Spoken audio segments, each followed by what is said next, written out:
Deu. Então, gente, aí tá em primeira mão, ó, o QR Code, mas eu já passo o link para vocês, né? Porque tem gente que está no celular, tem gente que está no, Computador. no computador, né? Então já passo o link aí, mas em primeira mão tá o link para o e-book. Então a gente agradece aqui, bem-vindos, né, ao seminário Quebras e Dobras do Urbano, e que a gente está aproveitando para nesse iniciozinho do evento fazer esse lançamento dessa obra, né, desse e-book tão esperado e tão querido aí por todos, que a gente tem vários autores aqui presentes. Então, a gente vai começar com uma falinha sobre esse livro. Já passo a palavra para Simone. Muito obrigada, gente. Gente, boa noite a todas, todos e todes.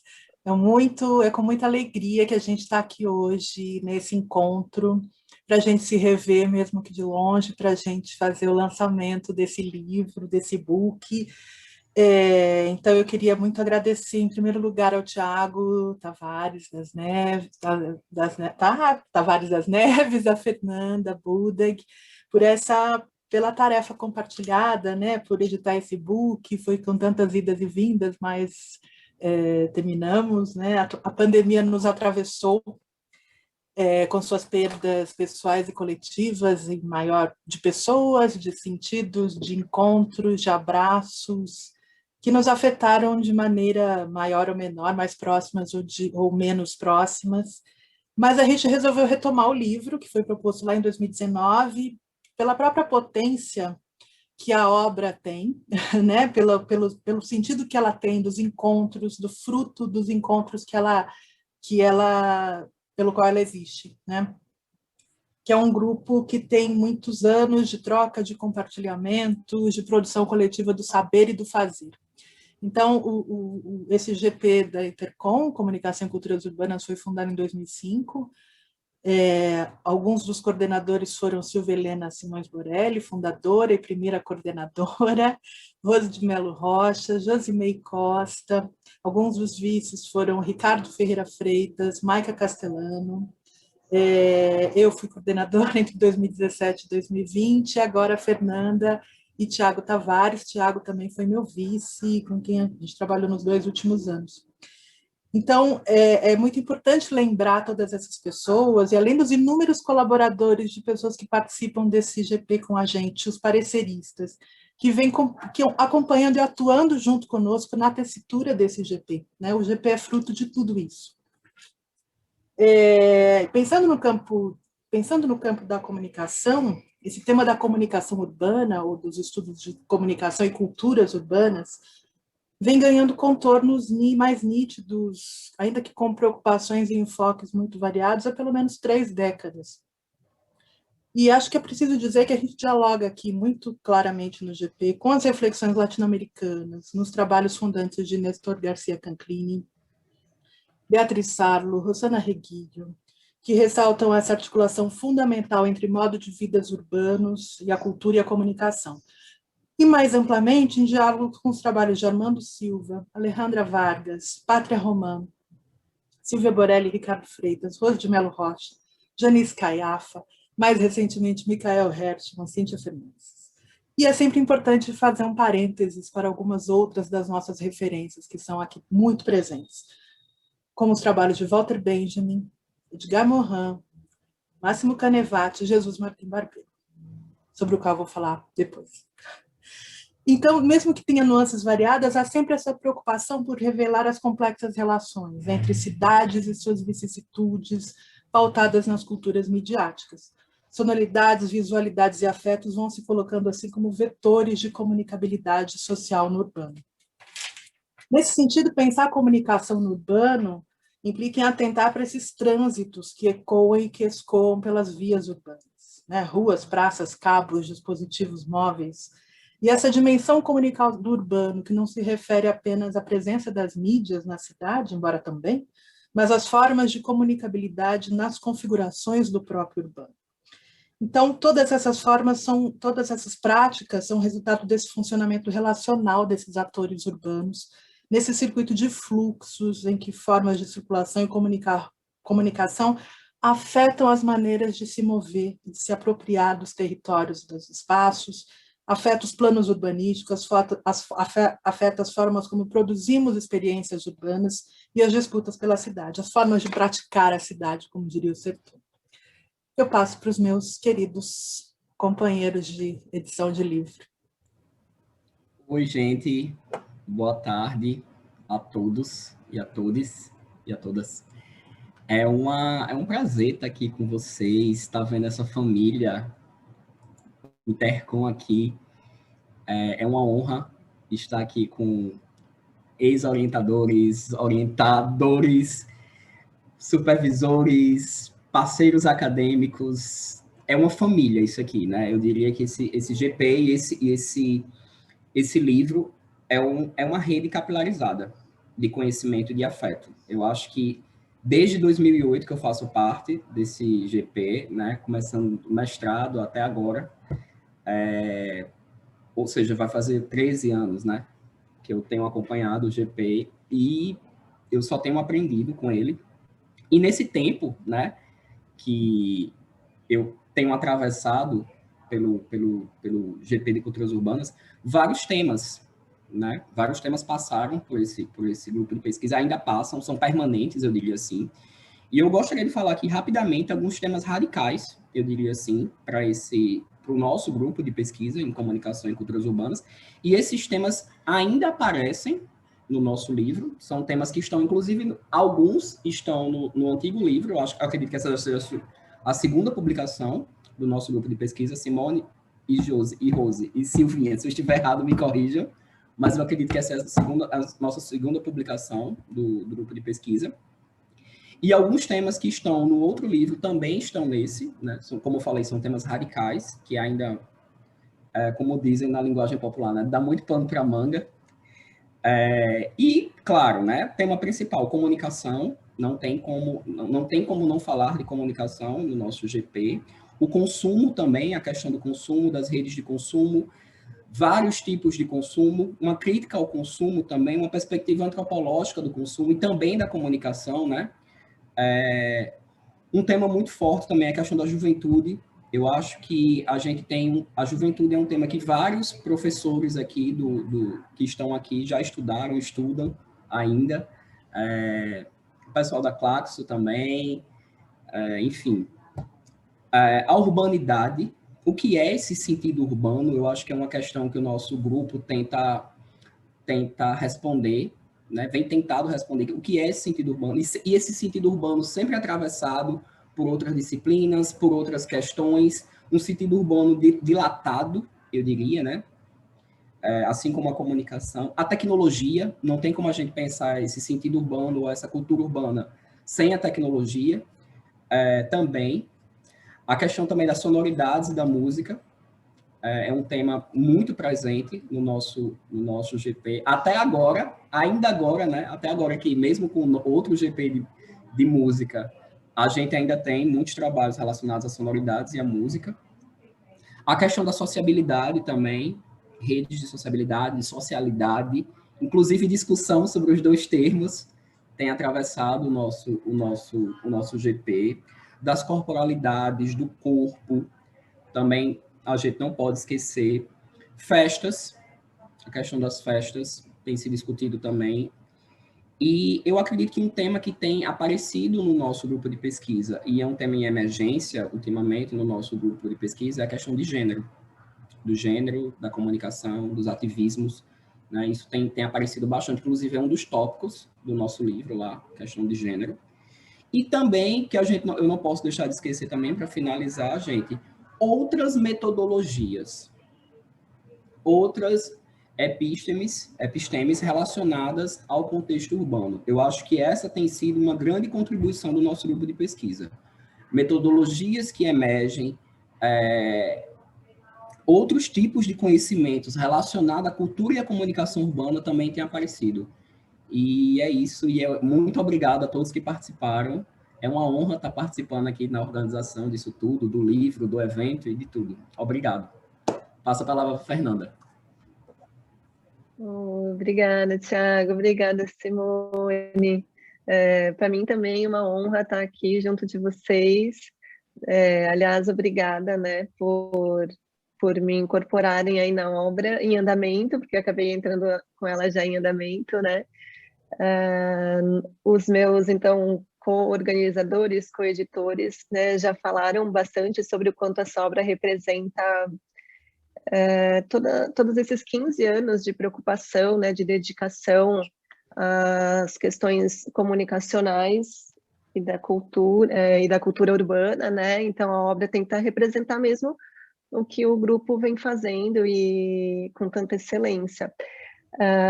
E eu acho que é interessante, então, pontuar, já que o Jesus Martins Medeiros já foi citado aqui hoje, né? Eu fiz uma breve busca essa tarde e ele é mencionado 15 vezes na nossa obra. Então, eu acho que é interessante pensar que, por mais que seja triste toda essa perda, pensar que esse evento aqui está acontecendo até como uma homenagem, e o livro sendo lançado agora, assim, até como uma homenagem, né? Fiquei pensando um pouquinho sobre isso. Então, e agora, daí o que eu queria falar também é pensar para o futuro, né, do grupo. Então, aproveitar essa fala final aqui ainda do lançamento do livro, para chamar vocês, né, para convocá-los, aí convidá-los, melhor, para mandarem o texto para o GP, para o nosso GP, para a edição do Intercom desse ano. Ela acontece, o evento, né, vai acontecer de 4 a 9 de outubro, e a submissão dos textos, ela acontece até 12 de agosto. Vou colocar aqui no chat, ó, depois, para vocês terem essas informaçõezinhas e o link. Essa edição do Intercom, ela acontece modalidade virtual, obviamente, né? E ela está sendo organizada pela Intercom e pela Universidade Católica de Pernambuco, Unicap, ou seja, em Recife, né? Então, mesmo sendo virtual, acho que sempre é bom a gente reforçar, né, que ela está sendo organizada por eles lá.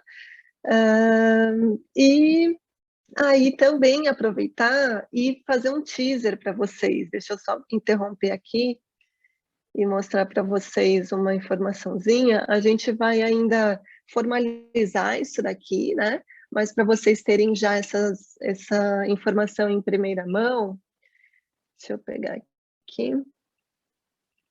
A gente organizou em uma... Opa, deixa eu só pegar aqui. A gente fez novamente, como as várias atividades aqui do grupo, a gente fez em copromoção com o Juvenália, com o Urbisson e com o Marginália, que a gente ainda vai conversar a respeito, algumas sessões temáticas, né? Um simpósio temático, Lean da Quebrada. Então, a gente vai ter algumas sessões específicas do GP nesse ano dedicadas aos estudos relacionados às questões da linda quebrada, seja questões midiáticas, do corpo, negritude, gênero, né, e afim, sexualidade. A gente vai ter algumas sessões relacionadas a esse objeto de estudo em particular. E a gente queria, então, chamar a atenção a isso, que vai rolar daqui a pouquinho uma chamadinha mais focada para essas questões, né? Mas é também uma submissão regular do GP, do Intercom, dentro do modelo, dentro do sistema do Intercom, tudo normal, só que vai ser específico com esse tema. Então, vocês estão convidados desde já para a gente ir dando continuidade a essa produção. Essa aqui foi uma obra, né, que a gente está lançando e agora a gente tem que dar continuidade, né? Vou aproveitar aqui essa minha fala final do livro para, então, começar agora oficialmente a falar do evento, né? A gente organizou aqui, deixa eu botar outra tela aqui, a gente organizou novamente em parceria com o Urbisson e Juvenália, esse evento aqui pensado para a gente discutir essas questões que a gente está chamando de quebras e dobras do urbano, né? Aqui a gente vai ter, então, portanto, o dia de hoje e o dia de amanhã com essas discussões. E eu queria colocar para vocês, então, um pouquinho dessa nossa programação. Deixa eu só pegar ela aqui, porque eu preciso de cola. Que eu não sou ninguém sem a minha cola. Então, a gente vai ter aqui hoje a participação da Simone Lúcia Pereira, que vai falar daqui a pouquinho, também a participação da Pátria, a Simone que já falou, né, e vai falar novamente, a Pátria Ramon, se eu falei errado, por favor, Pátria, me corrija, e também da Milene Migliano. A proposta aqui do evento, né, é pensar essas discussões disparadas, porque pelo que é da ordem do periférico, como a gente colocou na ementa, né, do disruptivo, do dissidente, relacionado a essas questões das culturas urbanas que o grupo tanto discute, e a dimensão comunicacional disso daí. Então, a gente dividiu em 2 mesas, né, uma hoje, que ganhou o nome de Quebras e Dobras de Sonoridade, Liminaridades e Fluxos Migratórios Urbanos e Midiáticos, e amanhã também a gente continua essas discussões com novos convidados, com o tema Quebras e Dobras de Corporalidades, Epistemes e Estéticas Urbanas e Midiáticas. Então, eu queria só ver se mais alguém quer fazer alguma palavrinha inicial, até do Juvenália, se a Rose quiser falar, ou a Simone, senão a gente dá continuidade à mesa. Beleza. Então, pensando aqui na sequência, eu pensei, Simone, em passar a palavra primeiro para ti, e daí depois a gente segue com a Pátria e com a Milene. Pode ser? Pode ser, tudo bem, sem problemas. Gente, então, boa noite novamente, agora como fala da mesa. Agradeço muito a Fernanda e o Tiago, coordenadores do GP, do Comunicação e Culturas Urbanas do Intercom, pela Rose, em nome do Juvenália, pela organização desse evento e pelo convite feito a mim também para participar, junto com o Urbissom, que é o grupo que eu coordeno na Unip, e agradecer muito às minhas colegas de mesa, né? Estou com muita vontade de escutá-las, Milene e Pátria. Eu quero evocar nessa fala de hoje a Jesus Martim Barbeiro, que partiu na última semana. Ele foi e é uma das bases e referências do nosso GP, mas particularmente na minha trajetória de pesquisa, nas perguntas que eu faço sobre comunicação, cultura e política, e para as culturas urbanas. Então, algumas provocações que eu vou trazer aqui, para a gente pensar juntos, para provocar algumas coisas para a gente discutir depois, enfim, não são nada conclusivas, são alguns lampejos que me vieram nos últimos dias. Na verdade, eu elaborei isso ontem, de ontem para hoje, a partir de tocada que fui pela partida dele, pela homenagem que foi feita a ele ontem, e fui retomar algumas coisas, enfim. Então, resgatar algumas das questões que esse pensador nos deixou e nos deixa, né? Como um cartógrafo mestiço, como diz Rosana Reguídio, e elaborador de mapas noturnos. Martim Barbeiro nos ajuda muito a pensar os meandros, as complexidades, as possibilidades das culturas urbanas e da vida nas cidades, em suas quebras e dobras múltiplas, complexas, sobrepostas, que é o nosso tema aqui, né? Então, dois grandes temas, digamos assim, eu queria levantar, que estão na obra dele, que me provocaram a leitura. Eu fui resgatar um texto dele, dos anos 80, 90, na verdade, publicado em 2000, na virada dos anos 2000, né? Um texto chamado Los Labirintos Urbanos del Miedo. E eu achei tão apropriado para esse tempo, né? Ele buscava entender ali já os processos urbanos como processos de comunicação, já, né? Por isso a nossa inspiração. Dizia que necessitamos pensar como os meios têm se convertido em parte constitutiva do tecido urbano, mas também como os medos têm entrado ultimamente a formar parte constitutiva dos novos processos de comunicação. Pensando hoje, alguns medos no urbano são os mesmos, outros são novos. A pandemia e todas as questões que ela nos traz, elas são medos novos, né? E eu fiquei muito pensando na reverberação disso hoje. Isso por um lado. E uma segunda coisa que eu queria retomar rapidamente, nesses 20 minutos, é olhar novamente e atentamente para os mapas noturnos de Martim Barbeiro, especialmente o último, que ele apresentou no Congresso em 2017, na IANCR, em Cartagena, Colômbia, desenvolvendo as ideias sobre as mutações da comunicação, da cultura urbana e das formas de fazer cidade. Então, pensando nesse texto mais anterior, né, as formas com as quais as pessoas têm enfrentado os medos na cidade, os médios e os medos, os meios e os medos. Aí que se vê o quanto os labirintos, as quebras e as dobras da cultura urbana são muitos, muitos e complexos. Palimpsestos, labirintos, são todas metáforas interessantes, importantes e belas para a gente compreender a vida urbana e as formas comunicacionais dessa vida urbana. Martim Barbeiro chamava lá nesse texto da virada dos anos 2000 de novos movimentos urbanos, como formas de responder a esse medo na cidade.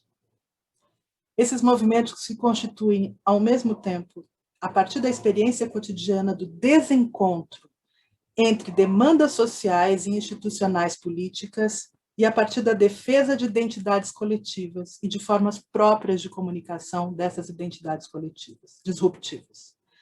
Festas de música, sou eu falando agora, festas de música eletrônica nas ruas ou em lugares fraturados e ocos da cidade, ocupações artísticas na área central da cidade, coletivos juvenis que conjugam um ativismo urbano e um ativismo cultural musical reivindicando o centro da cidade. Essas são questões que me tocam de perto, que eu pesquiso, e que ecoam a partir dessa fala de Barbeiro. Esse movimento de fazer cidade, né? Ver a cidade pela dinâmica do fazer a cidade.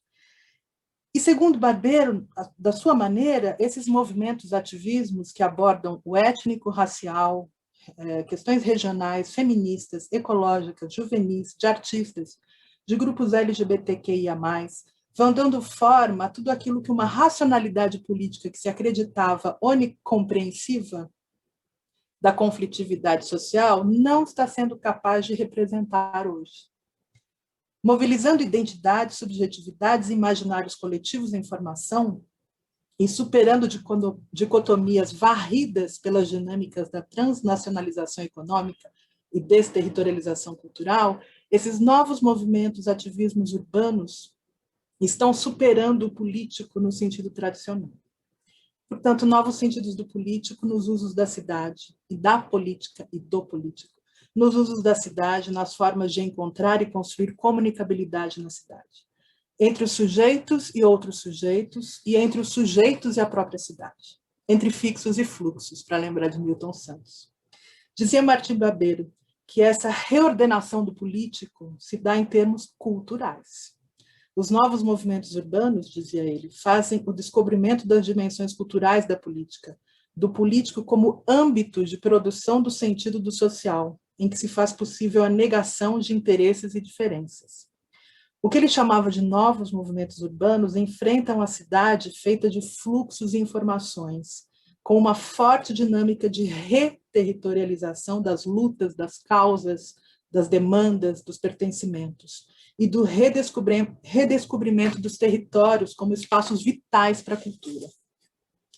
E mais, são lutas que desafiam o que a gente entendia por identidades culturais, já que elas articulam o que nem os políticos, nem as pessoas da cultura superior articularam: a luta pelo espaço, em termos de moradia, serviços e território cultural, com a luta pela autogestão contra as hoje sofisticadas formas de verticalismo e paternalismo.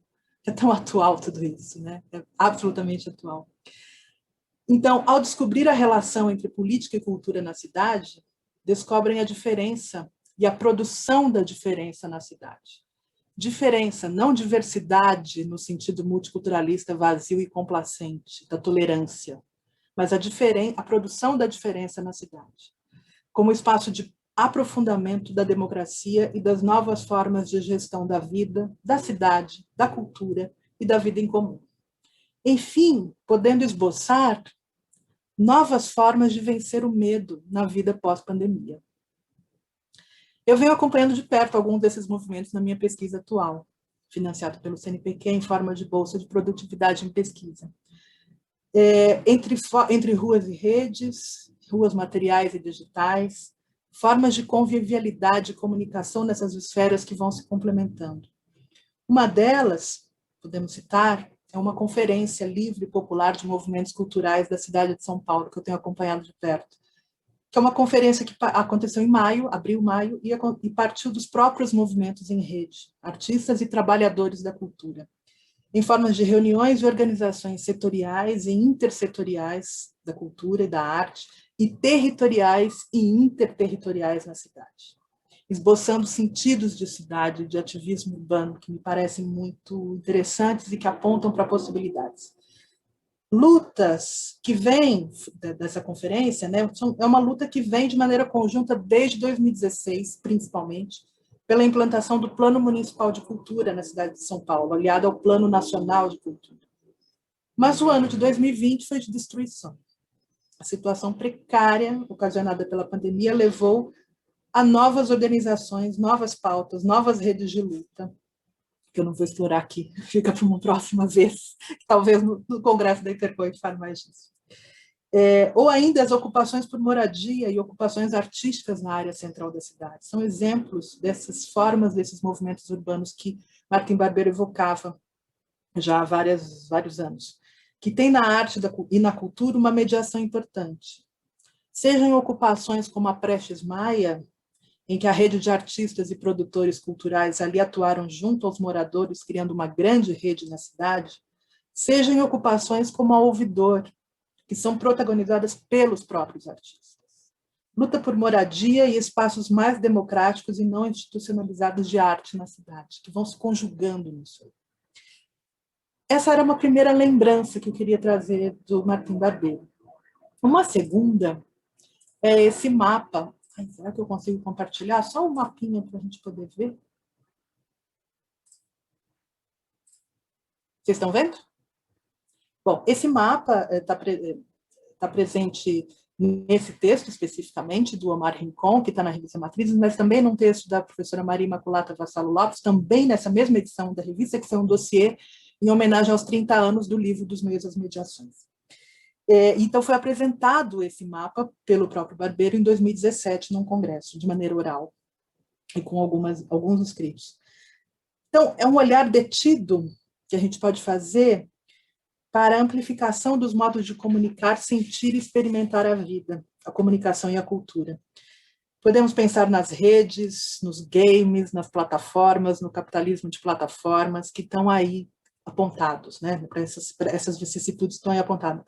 De uma internet 3Es, como diria Christine Heine, embedded, embodied e everyday, conexões que estão incrustadas, incorporadas e cotidianas, e, portanto, ele apontava já para as tecnicidades como um lugar importante, já há bastante tempo, mas nesse último mapa noturno, né, que fique bem claro, é um mapa noturno, com tudo a riqueza que essa metáfora do mapa noturno contém. Ele nos propõe um mapa muito mais focado, talvez, no sensorium do século XXI. E aí a gente tem as reverberações de Walter Benjamin, né? As transformações das sensibilidades, entre fluxos e redes, narrativas, mobilidades, e nessas outras presenças sociais do corpo e das sensações, mas sempre tendo como centralidade essa tríade de comunicação, cultura e política, por onde tudo passa.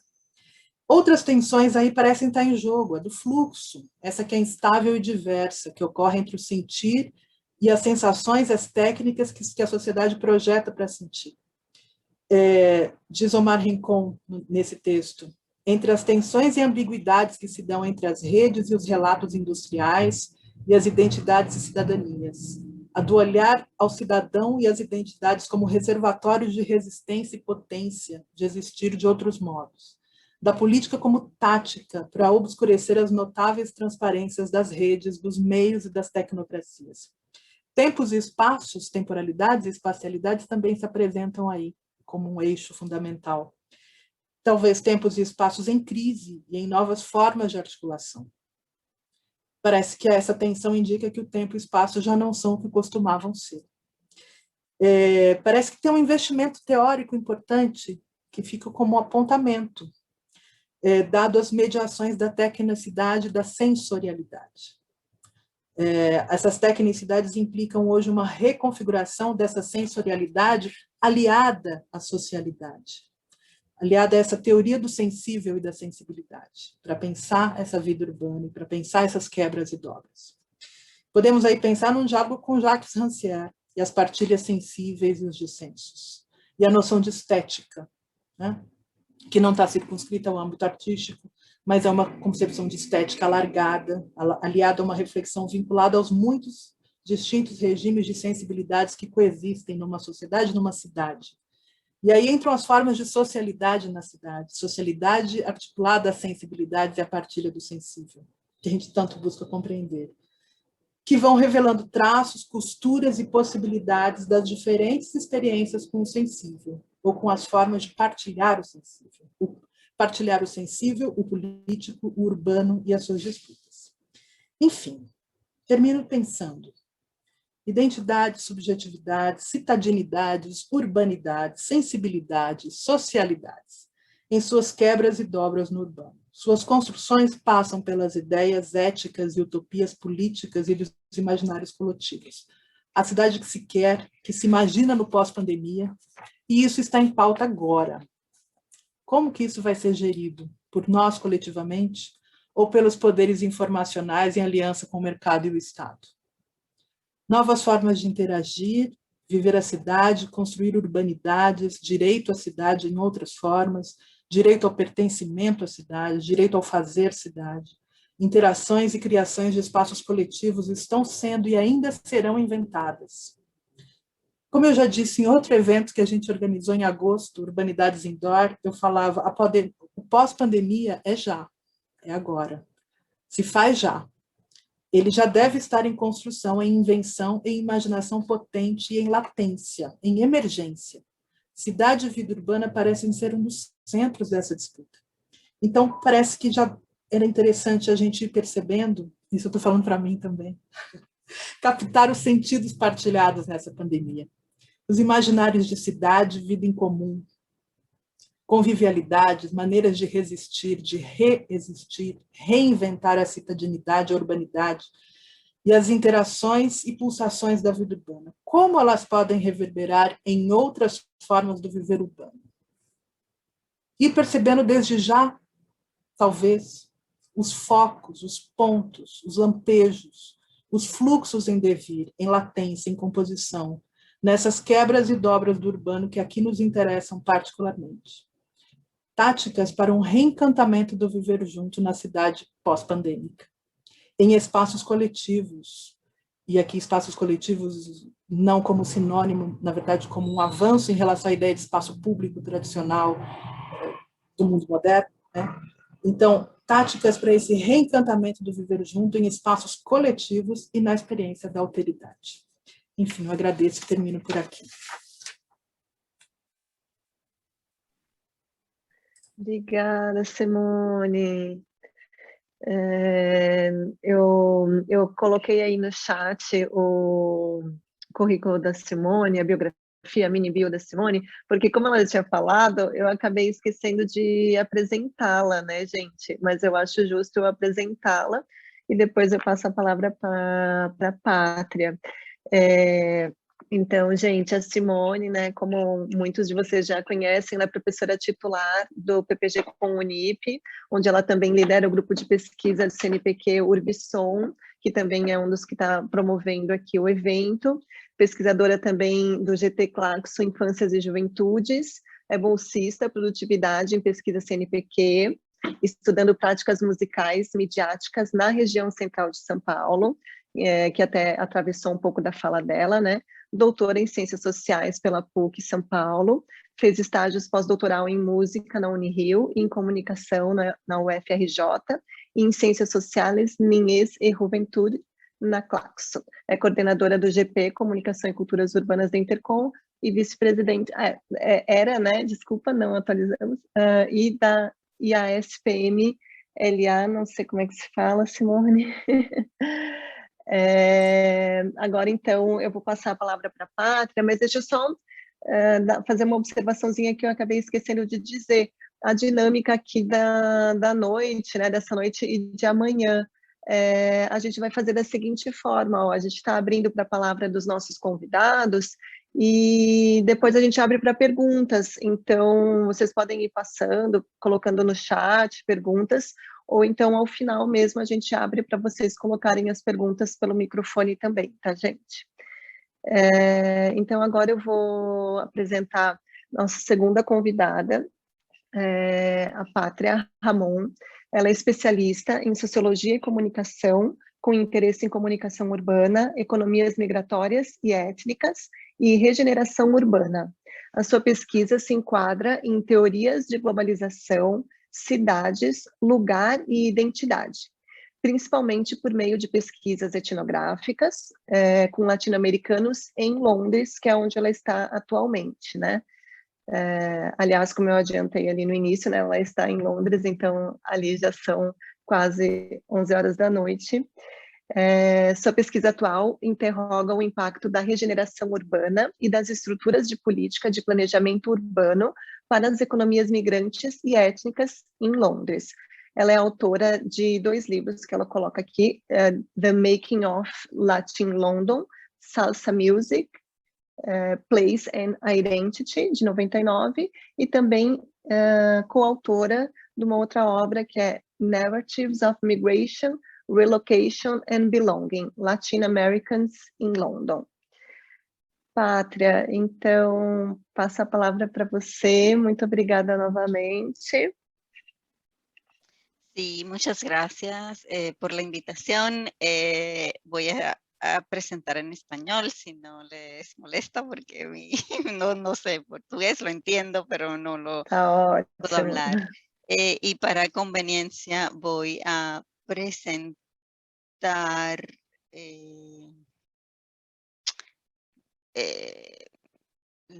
lo pueden ver, ¿sí?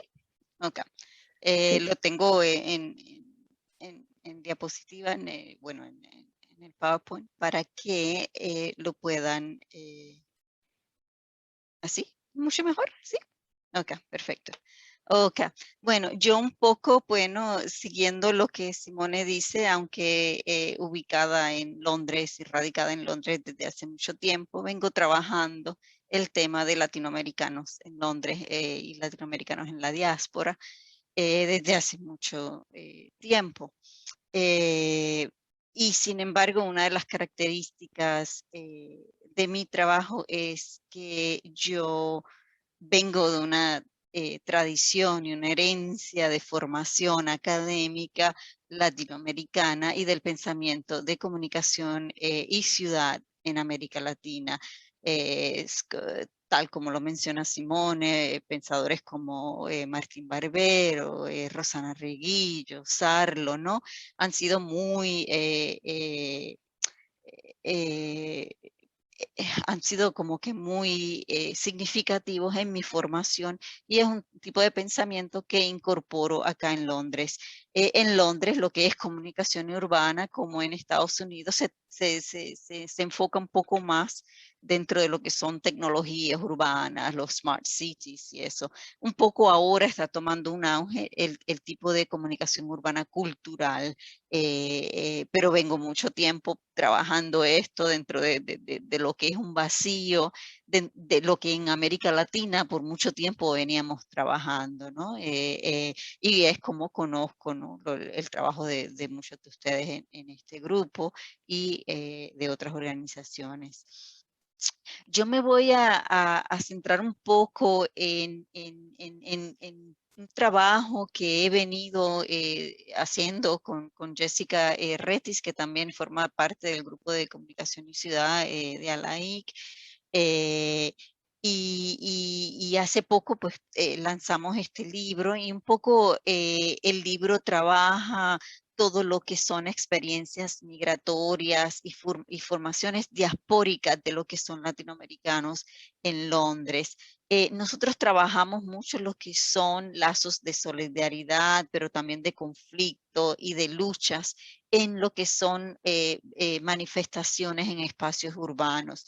Lo trabajamos es como seguir la trayectoria migratoria, ¿no? de cualquier persona, de cómo llegan al Reino Unido, de cómo se establecen en la ciudad, qué lazos de solidaridad como tal en tanto espacios laborales, espacios mediáticos y espacios urbanos. Nosotros tratamos de un poco ver cómo los latinoamericanos se reconocen, pero a la misma vez se identifican en estos espacios, cómo se van forjando nuevas identidades, nuevas formas de pertenencia, ¿no? Lo que dice un poco el libro, ¿no? Son narrativas de migración, de reubicaciones, pero también de un sentido de pertenencia nuevo, ¿no? A lo que es este espacio en Londres. Y también algo que he venido siguiendo desde hace varios tiempos es ese reclamo al derecho a la ciudad, a habitar en la ciudad, en una ciudad en la que se han establecido, que han sido ajenos a ella, pero que se han apropiado de ella como suya también, ¿no? En esos espacios. Espacios que están siendo amenazados por procesos de gentrificación, revitalización urbana. Y los latinoamericanos en ese sentido dado se han visto muy afectados y desplazados y amenazados por esos procesos. Entonces, dentro de lo que es esa trayectoria migratoria, una vez establecido, se ven nuevamente desarraigados, ¿no? O con la amenaza de desarraigo nuevamente de esos espacios. Y un poco lo que quiero capturar hoy es esas luchas, ¿no? Un poco qué se ha venido dando. Pero antes quisiera dar un poco de trasfondo dentro de lo que es esa visibilidad de los latinoamericanos, invisibilidad, pero también resistencia. Y lo que es la visibilidad que ellos reclaman hasta cierto sentido en esos espacios urbanos, en tanto tiene que ver por una invisibilidad a nivel de estadísticas, de narrativas, ¿no? Los latinoamericanos en Londres no es una prioridad para el gobierno local, no, un poco ahora porque sí, porque se han dejado sentir y porque numéricamente como que en ciertos barrios de Londres también estamos un poco más numerosos en ese sentido y un poco nos hemos hecho sentir, pero hay una invisibilidad de datos estadísticos, hay también una invisibilidad en términos de registros de investigación sobre migración latinoamericana tanto en Europa como en Londres. Y esto se traduce también a lo que es la invisibilidad en los medios tradicionales, ¿no? Simplemente cuando hay desastre, ¿no? Lo típico de cuando uno se hace visible es porque son las malas noticias, ¿no? El típico estereotipo de cómo nos representan en este tipo de ambiente. Eso ha dado, como en muchas otras ciudades diaspóricas latinoamericanas, la proliferación de medios latinoamericanos en Londres, como una respuesta tal vez a esa invisibilidad, pero también como una forma de autodefinición, de autorrepresentación, de cómo reformarse, redefinirse en unos espacios en la diáspora, si así lo podemos decir. Y la investigación sobre migración latinoamericana en general es muy poca, lo mismo sobre los medios en Londres. Y entonces lo que un poco tratamos de hacer en el libro con Jessica Retis, que es la coautora del libro, proponemos este concepto de latinidades británicas. Y latinidades británicas, hasta cierto sentido, es interesante porque captura una tensión en la manera de identificarse acá, o como latinoamericanos, latinoamericanas, o una autoproclamación a lo iberoamericano. Y en ese sentido, lo que a mí me parece interesante es que lo latinoamericano, por ejemplo, se refiere a una posición muy política, geopolítica, ¿no? Del sueño de Latinoamérica versus aquella que proclama la herencia europea. Y hay una tensión acá con aquello que se identifica como latinoamericanas y aquellas que se identifican como iberoamericanas o iberoamericanos. Entonces, lo que es, o lo que llamamos latinidades británicas, captura esa tensión un poco, captura las diferentes formas en las que ese proyecto de identificación en la diáspora o mira hacia América Latina o mira hacia formas y posicionamientos políticos anti-imperialistas o imperialistas postcoloniales, ¿no? En ese sentido. Y eso un poco es lo que tratamos de capturar un poco en el libro.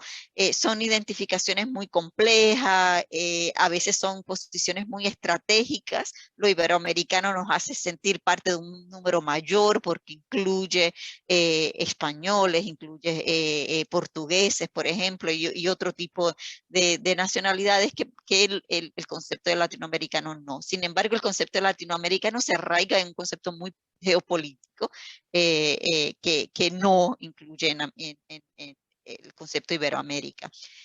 Eso es una tensión que existe, ¿no? Aquí dentro de los diferentes grupos y diferentes facciones de latinoamericanos. Pero sin embargo, nosotros lo que pensamos es que ese concepto nos permite un poco entender ese sentido de pertenencia que va mucho más allá del, y también en oposición a ese legado imperialista colonial. Y nosotros lo que también tratamos de decir en el libro es que la atención va mucho más allá. A veces el no pertenecer, el no identificarte como latinoamericano o iberoamericano, el estar ambiguo, el tener varios sentidos de pertenencia. Aquí hay personas que han pasado mucho tiempo en Europa, en Italia, que se sienten parte de 3, 4, ¿no? Identidades. El no pertenecer a ningún lugar, el tener esa ambigüedad en el que sus hijos se crían de una manera tal vez británica o londinense, es incorporada. Entonces lo que tiene es una amalgama de identidades, ese sentido de no pertenencia o de pertenecer a múltiples lugares es también importante para entender esas formas y experiencias de identidad en la diáspora o lo que nosotros también llamamos latinidades británicas.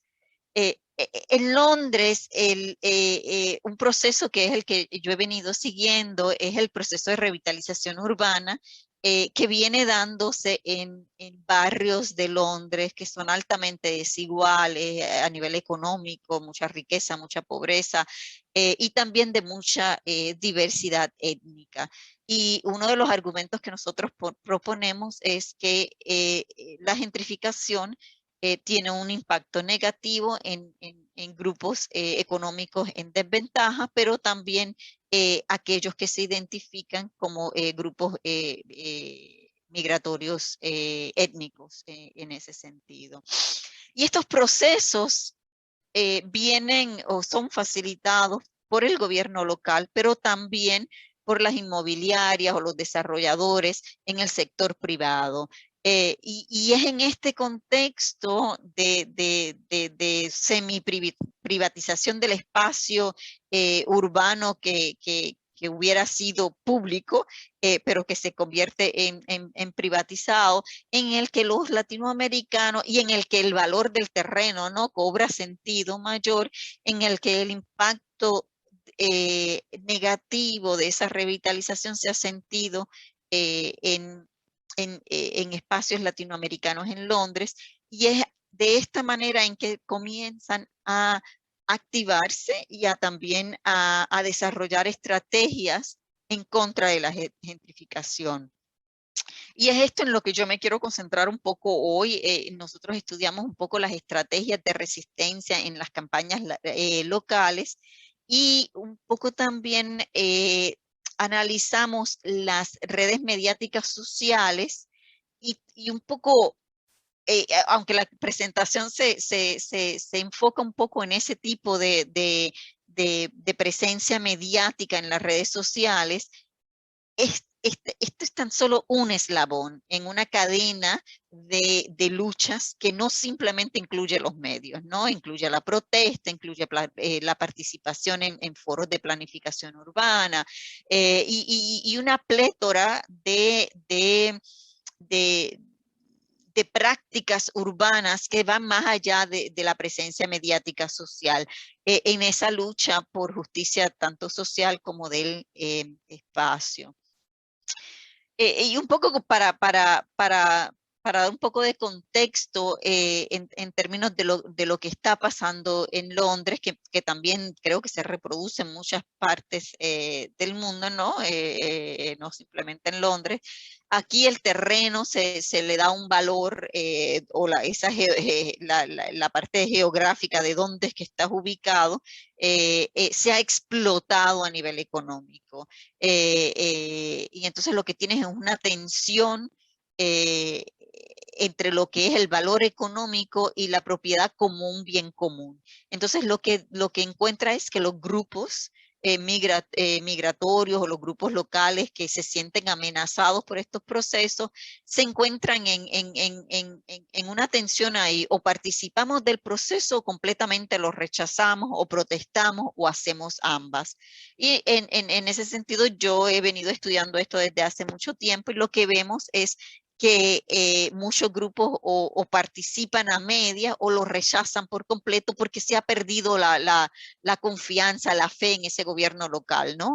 O en el sistema de planificación urbana. Como parte del trabajo que yo hago, nosotros también fundamos una ONG, y dentro de ese trabajo pues hemos venido siguiendo el proceso de revitalización, interviniendo, ayudando y a la misma vez protestando y participando de los procesos, ¿no? A la misma vez. Y en ese sentido estamos como que en ese punto medio.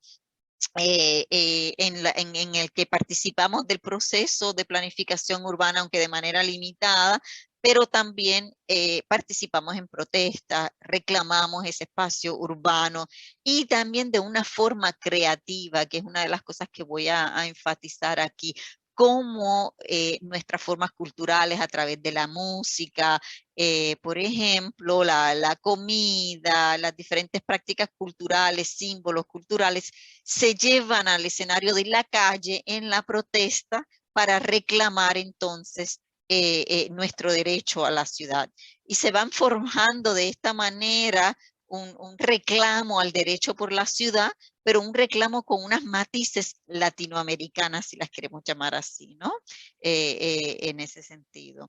Y lo que nosotros quisimos hacer un poco con esta parte del trabajo fue visibilizar esas estrategias digitales que estaban siendo utilizadas por diferentes grupos locales que se oponían al proceso de gentrificación.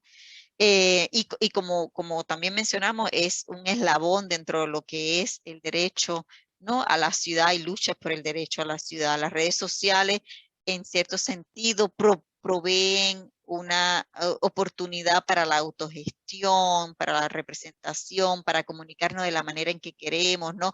Y también para vigilar lo que está haciendo el gobierno, ¿no? Y cuando el gobierno local no nos da respuesta, también se pone a relieve en estas redes sociales. Yo me quiero concentrar un poco en el caso que he venido trabajando desde hace mucho tiempo, que es un área de Londres, al sur de Londres, que se llama Elephant and Castle. Lo que ven a la izquierda es un mural que hizo una artista latinoamericana radicada acá, como parte de los procesos que venimos haciendo con la ONG que se llama Latin Elephant, y venimos trabajando con un conglomerado de negocios ahí. Así que les voy a dar un poco del contexto de esa investigación, qué es lo que ha venido dándose, y bueno, tristemente hoy mismo el centro está siendo demolido, no existe, ya lo cerraron un poco, ¿no? Pero dentro de ese proceso tuvimos muchas ganancias también, y un poco quisiera pues dar el contexto. El área de la que hablo está, si ven el mapa a la derecha, captura donde estamos ubicados, ¿no? Elephant and Castle queda al sur de Londres, pero es todavía muy céntrico a nivel geográfico, con todas las partes que te conectan a nivel de transporte a las casas del Parlamento, por ejemplo, a lo que es la alcaldía local también. Todo está muy bien ubicado, 20 minutos caminando, ¿no? Es decir, que geográficamente estamos muy cerca del centro de Londres, pero económicamente muy marginados, ¿no? Porque es un área muy pobre o era muy pobre. El 40% de la población se identifica como de un origen étnico, migratorio o étnico, y los latinoamericanos forman, son como un 9% de la población y es uno de los barrios con mayor población latinoamericana. En el mapa de la izquierda, yo lo que quise hacer un poco ahí fue capturar los negocios, cuántos negocios existen o existían en ese momento dado.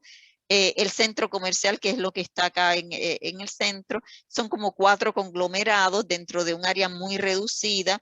Ese es el centro comercial en el que se ha sido destruido. Muchos de los negocios también están en los arcos de las vías del tren. Y acá abajo hay otro tipo de conglomerado también dentro de lo que son los bajos de unos edificios de vivienda pública. Dentro de eso hay como 96, 100 negocios. Y lo que se estaba viendo afectado directamente es el centro comercial. Sin embargo, ha tenido repercusión acá por toda la destrucción y por la alta, ¿no?, que va a haber en el alquiler. Aquí ven parte de la construcción y parte de la visión. Estos son, en términos de contexto, tenemos el gobierno local, que es Southern Council, los desarrolladores, pero también como incluye las vías del tren, pues incluye también parte del sistema de transportación. Y una de las cosas que yo quisiera resaltar aquí, un poco yéndome muy como que rapidito para no ocupar mucho tiempo, fue la campaña. Se hizo una campaña para poder obtener mayor beneficios para la comunidad local, porque la comunidad local lo que veía era que al someterse a los planes para el área, no simplemente la solicitud de planificación no cumplía con ninguno de los requisitos que por ley, ¿no? Es decir, que no era policy compliant, como decimos acá, ¿no? Es decir, que no cumplía con los requisitos de ley básicos, sino que también nos desplazaba y nos dejaba sin nada. Entonces, la campaña, tanto de vivienda como de comercios, nos unimos y se unieron varios grupos locales para tener ciertos requisitos básicos que eran esenciales para los diferentes grupos locales, tanto a nivel de vivienda como de negocios y de una población mayor que utilizaba lo que era un bingo hall y un bowling alley también, ¿no? No sé cómo le llaman, bolera. Y entonces, en ese sentido, lo que hicimos fue cada grupo local amplificaba el mismo discurso. Y esto es como que un ejemplo de las demandas que queríamos en diferentes áreas para los negociantes, para vivienda y para la población mayor. Entonces nosotros lo que hicimos fue que invocamos sentidos de equidad, desigualdad, tanto económica como de etnia, ¿no? También, y eso nos llevó a ciertas ganancias en todo el proceso, con tal de que la primera vez que la solicitud llega a ser evaluada por el comité de planificación, fue rechazada. Entonces ahí pudimos también ganar mucho más y logramos que al día de hoy un 60% de los comerciantes han sido reubicados, tanto temporariamente como mucho más permanente, dinero para reubicación, por ejemplo, y el número de vivienda social también aumentó, que al principio era muy baja. Pero la campaña también se caracterizó por lo que yo llamaba de llevar esos símbolos e iconos culturales, ¿no? a la calle.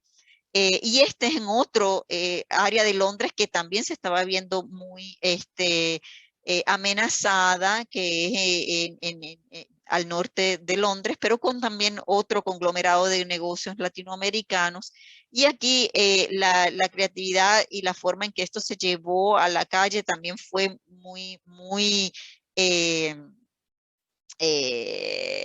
ilustrativo de cómo los latinoamericanos decidieron, bueno, estamos aquí para quedarnos y estamos aquí para hacer ruido también, ¿no? Entonces se hizo lo que se llamó el Salsa and Samba Shutdown, y un poco cerramos la calle, ¿no? Las muchachas que estaban. Otra cosa que es bien interesante es que las campañas han sido muy lideradas por mujeres, ¿no? Que también eso es algo que también me gustaría como que mencionar.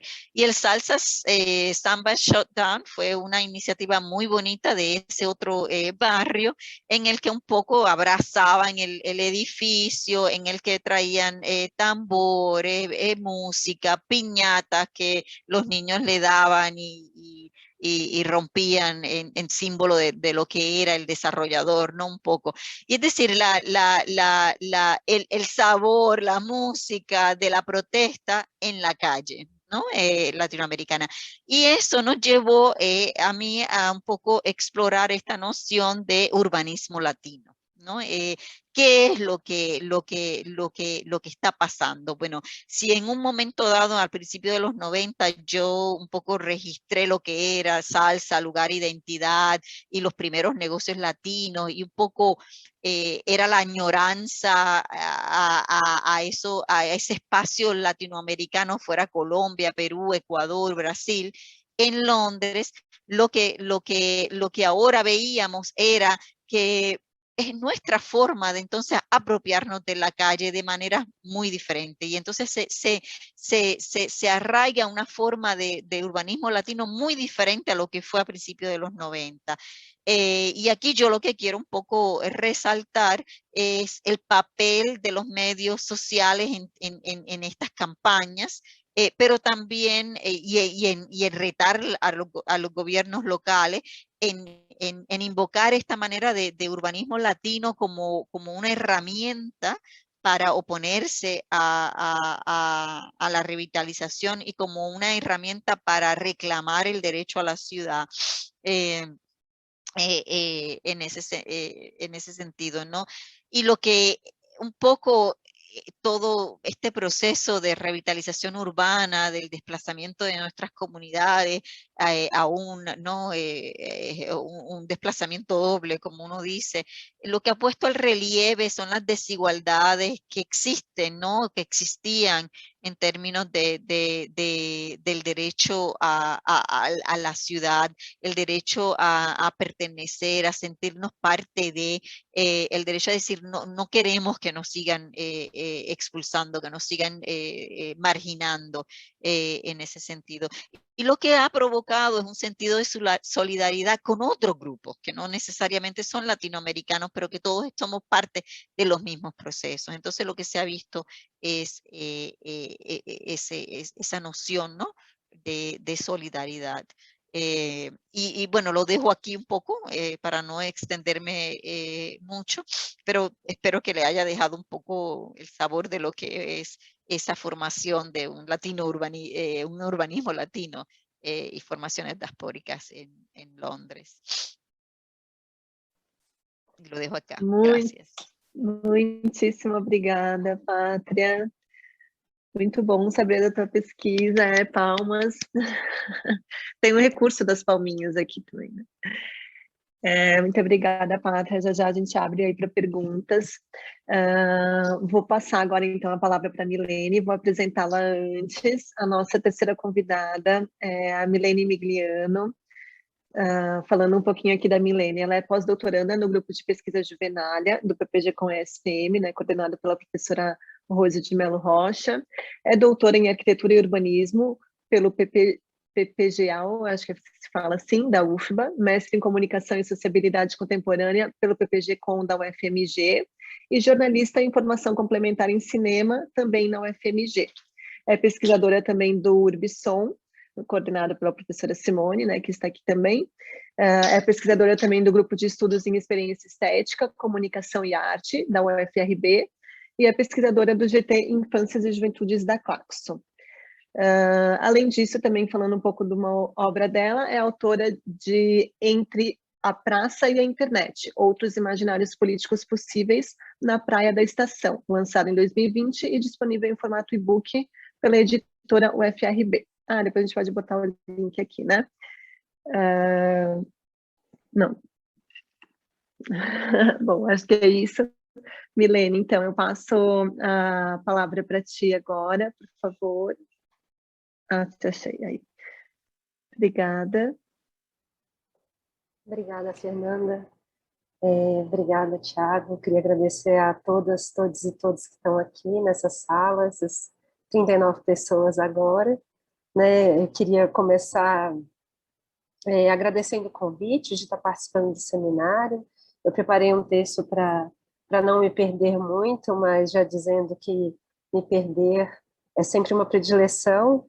E então eu recomeço dizendo, né, boa noite, boa tarde, bom dia, né, e situando, né, que esse texto ele está inspirado aí numa dimensão de tentativa de produzir um mapa noturno aí do meu caminho de pesquisa, um caminho que eu vou dizer que ele está situado, né, essa perspectiva a partir do doutorado lá no PPGAL da UFBA, que a Fernanda falou, e que está tendo a continuidade agora no pós-doutorado, sob supervisão da professora Rose, né?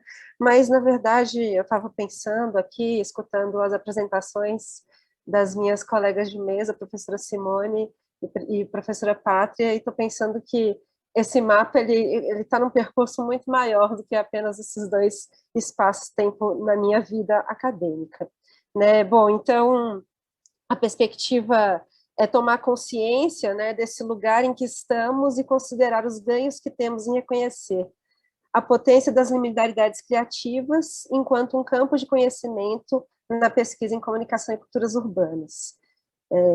Então, essa expressão de cumprimento, né, que a gente fez aqui, o bom dia, boa tarde, boa noite, considero o tempo que compartilhamos, nós, 39 pessoas nessa sala, mas imagina também outras pessoas que podem vir a ter acesso à gravação, ao registro digital, inclui outras temporalidades nesse tempo, desse momento que temos aqui, né, em copresença. São temporalidades cotidianas de saudação tripla que têm feito parte da nossa vida nesses últimos tempos, né? Assim como, por exemplo, estar, né, em dois eventos ao mesmo tempo.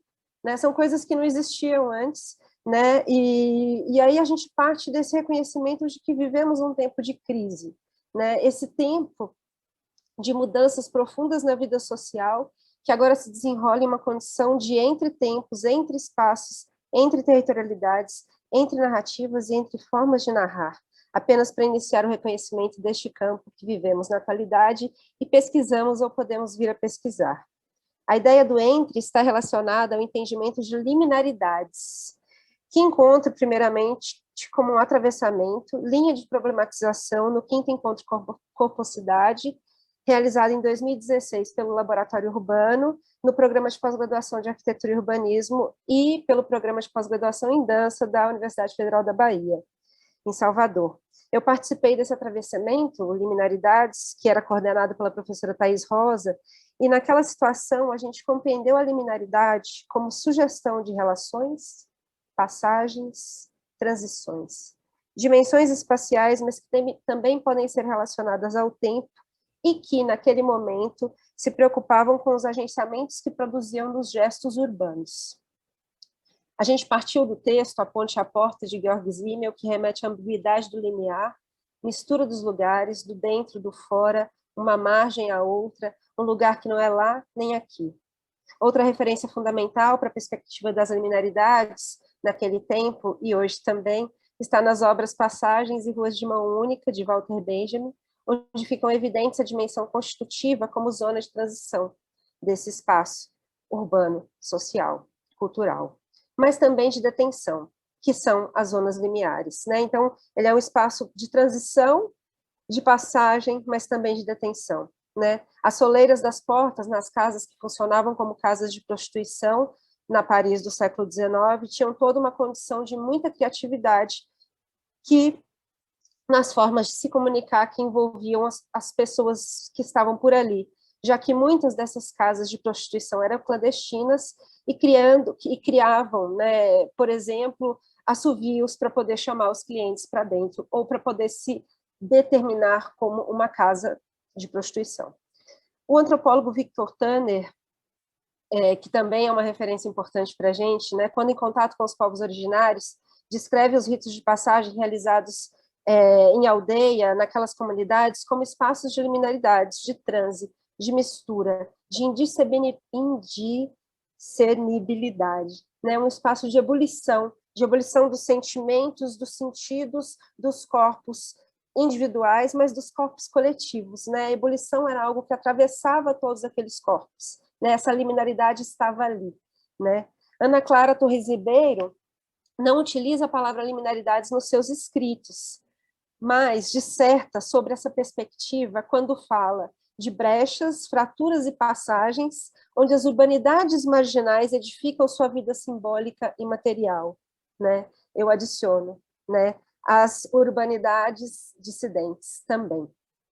No texto A Guerra dos Lugares, de Antônio Augusto Arantes, a partir de pesquisa interdisciplinar que realiza na Praça da Sé, a ideia de liminaridades vai acentuar a dimensão polivalente dos espaços da praça para os seus moradores, em sua maioria crianças de rua, né? O dentro e o fora do quarto, por exemplo, está associado a um banco de concreto, né? A filósofa Jean-Marie Ganguin fala desse espaço liminar como uma zona intermediária que a filosofia ocidental custa a pensar. Mas estar em relação com alteridades é um convite a mim, a investigadora, para arriscar-se no campo, colocar seu corpo à disposição dos atravessamentos, fluxos e fixos do espaço da cidade, mesmo que apenas possível numa dimensão telemediada neste momento. Arriscar-se aos afetos, arriscar-se às experiências de afetações e transformações, né? E dessas outras cidades imaginárias que vivemos agora, as cidades dos aplicativos, das notas, das estrelas, das curtidas, dos compartilhamentos e dos cancelamentos, reconhecemos zonas de liminaridades criativas. Entre uma vida de um tempo anterior e esta que se refaz entre dados organizados para caber em telas digitais e os territórios urbanos compartilhados nas conferências, por exemplo, né? Entre esses espaços, eu busco narrativas e fragmentos de narrativas capazes de produzir imaginários que podem superar a contenção do imaginário político vivente,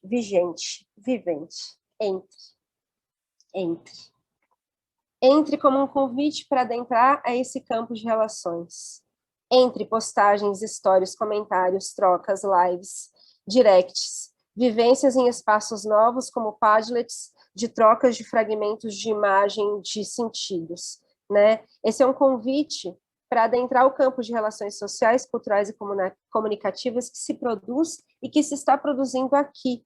Quando vocês que agora me ouvem, pensaram aí, talvez, brevemente, em suas pesquisas ou em outras coisas qualquer que se relacionam com o que eu estou dizendo, antes de retornar para a pesquisa, para a presença aqui comigo. E nesse ritual de etnografia em liminaridades, as narrativas e criatividades emergem. As criativas das liminaridades criativas. Se nos dispomos a uma leitura demorada, no sentido do cuidado, da atenção, da magia que aquela escrita de fragmento de narrativa ou escrita de narrativa pode trazer na escuta e partilha de sensíveis e saberes, muitas vezes nos surpreendemos. Reencontramos redes, reconhecemos corpos dos desejos, segundo a pesquisadora Ana Maria Fernandes.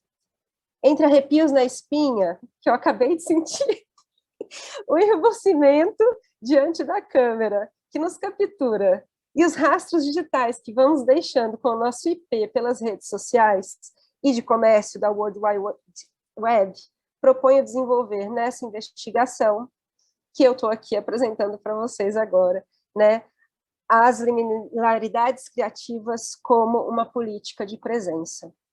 Política de presença, política da presença. Política da presença que se produz em uma etnografia pelos ambientes digitais e urbanos, que busca construir conhecimentos a partir de uma ética interseccional, reconhecendo situações, desigualdades e necessidades, reconhecendo disputas e trocas. Para realizar essa etnografia digital, sabendo de antemão que somos corpo que modifica qualquer estrutura, mesmo que nos mantenhamos imóveis, escondidinhos, propõe um campo de participação observante, recriação de Lucas Veloso, doutorando da UFMG, um outro colega querido.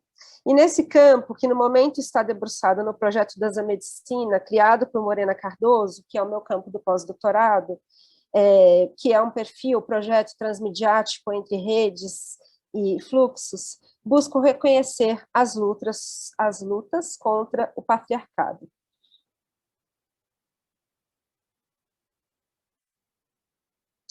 Assim, busco nos fragmentos de narrativas a inspiração das dicotomias, compreensão das complexidades e contextos onde o jogo / vida social se desenrola na atualidade.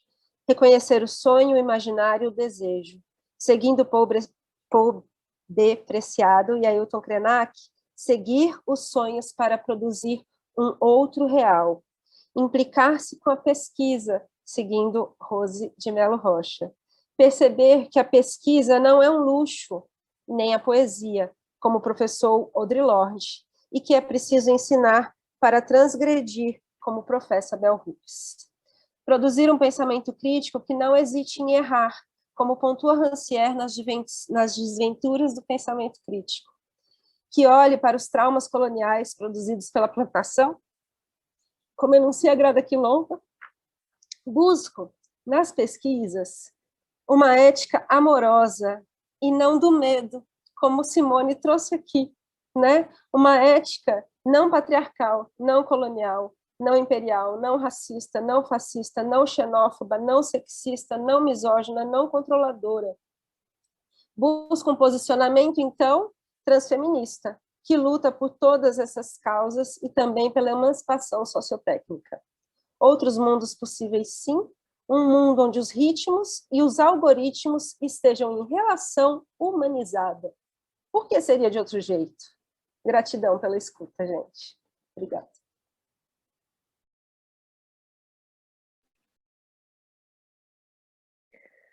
Muito obrigada, Milene.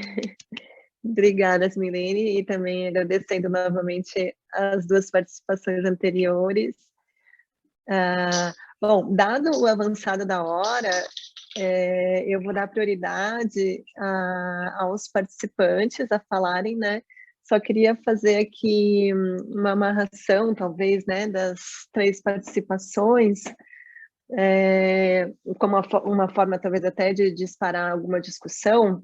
Mesmo a gente já estando avançado, eu acho que dá para fazer uns 10 minutinhos de umas perguntas, né, ou algumas discussões. Eu fiquei pensando a partir do que a Simone colocou, né, ela resgatando aí, entre tantas as outras questões, tantas questões que ela trouxe, mas resgatando Martim Barbeiro, ela colocou o quanto, questionando, né, o quanto que as tecnicidades estão reconfigurando as sensibilidades. Aí também a Pátria coloca algo a partir de toda a pesquisa dela, de como formas criativas, né, desses latino-americanos em Londres, lutando e resistindo frente a essa gentrificação e todas as outras questões urbanas, né? E daí o que a Milene, então, coloca, daí eu coloquei aqui entre aspas até, que eu vou repetir, zonas de liminaridades criativas, né? Também como uma política de presença, mas outras leituras que a gente pode fazer disso, né? E eu fiquei pensando o quanto que a criatividade está atravessando todas essas 3 falas de vocês, né? Mais diretamente atravessou as falas da Pátria e da Milene, mas está também nas questões que a Simone coloca, né? A criatividade como resistência também, nesse viver a cidade que agora se reconfigurou tanto, né? E vai se reconfigurar. Então, queria ver se vocês têm perguntas. Deixa eu ver, acho que a Pilar colocou aqui. A Pilar tem 2 perguntas. E também incentivar os autores do livro que estão aqui presentes, né? Também, se quiserem falar. Acho que pode falar, então, primeiro, Pilar, já que você já se pronunciou, ou pelo microfone ou pelo chat, viu? Oi, boa tarde. Vou tentar aqui pelo microfone, mas não está muito legal, não. Boa tarde, obrigada pelo espaço. É a minha primeira vez aqui com todos vocês. Eu conheço a Simone, muito legal ouvir a Simone de novo. Então, tenho 2 perguntas. Uma delas é para a Simone. Simone, tu falaste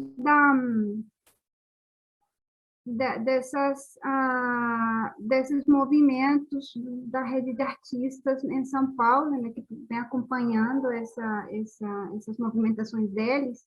Eu fiquei pensando no pulo das formas de fazer política fora da institucionalidade para essa institucionalidade. O que acontece ali? Estou pensando nas suas pesquisas anteriores, que eu tenho acompanhado, que são que discutem mais essas formas de fazer política um pouco próximas ao que Martim Barbeiro discute, né, como fora da instituição.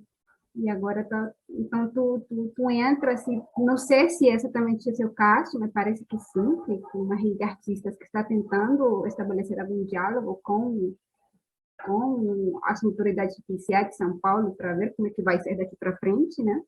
Então, fiquei assim, curiosa com esse pulo ali dessas formas de fazer política. E para a pátria, amei tua pesquisa, e meio que faço uns caminhos parecidos de pesquisa, então foi para mim, me gerou assim, como muitas reflexões. E eu fiquei pensando especificamente sobre qual é a relação desses grupos de imigrantes que tu acompanha com outros grupos que são discriminados historicamente, que também fazem reclamos, né, que também estão lutando por um espaço na cidade. Estou pensando aqui nos bairros negros de Londres, ou aqueles bairros de imigrantes das ex-colônias nas Antilhas, enfim, como que são essas relações. E aí, a partir disso, eu também fiquei pensando se essa categoria da latinidade, ela justamente ressalta a questão da cor, a questão racial, ou ela, pelo contrário, ela tenta fugir, né, dessa questão, ou tenta ocultar os conflitos que podem existir quando a gente toca na questão racial. Então, essas são as 2 perguntas. Obrigada novamente. Obrigada, Pilar. Antes de passar para as respostas delas, queria ver se teria alguma pergunta. Pode falar, Rose. Eu queria agradecer pelas falas, todas foram maravilhosas. Eu acho que tem uma conexão muito interessante, né? Se teceu uma rede aqui de relações muito interessante, inclusive com coisas que eu pretendo trazer amanhã, né? Mas me chamou a atenção como quando a Milene fala, né, ou propõe esse conceito das urbanidades dissidentes, o quanto isso também se relaciona com a proposta da pátria, né, dessa urbanização latina, né, dessa outra proposta de ocupar a cidade, que também aparece na fala da Simone, né, de um outro modo, mas especificamente para a pátria, você trouxe, né, vou aproveitar aqui e fazer a pergunta à pátria, porque eu tenho a possibilidade, tenho o privilégio da interlocução quase que cotidiana com a Milene e muito regular com a Simone, né? Então, vou fazer uma questão para a pátria, que é especificamente, né, você falou, né, da presença das mulheres, e aí eu fiquei, assim, também, né, Pilar trouxe a questão aí dos bairros negros, etc., eu fiquei me perguntando na questão de gênero, como que isso se manifesta, né? Inclusive das dissidências de gênero, se existe algum modo de presença, se há uma predominância das mulheres, porque eu fiquei curiosa para saber mais desse aspecto. Obrigada, gente. Maravilhoso tudo. Obrigada, Rose. Mais alguém?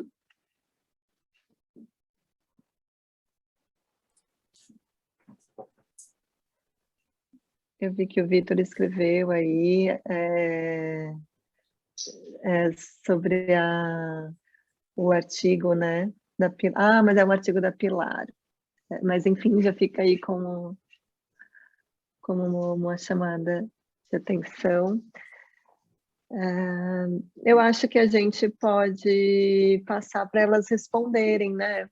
Então, a gente tem uma pergunta duas perguntas para a Pátria, né? E uma pergunta para a Simone. Quer começar, Si? Sim.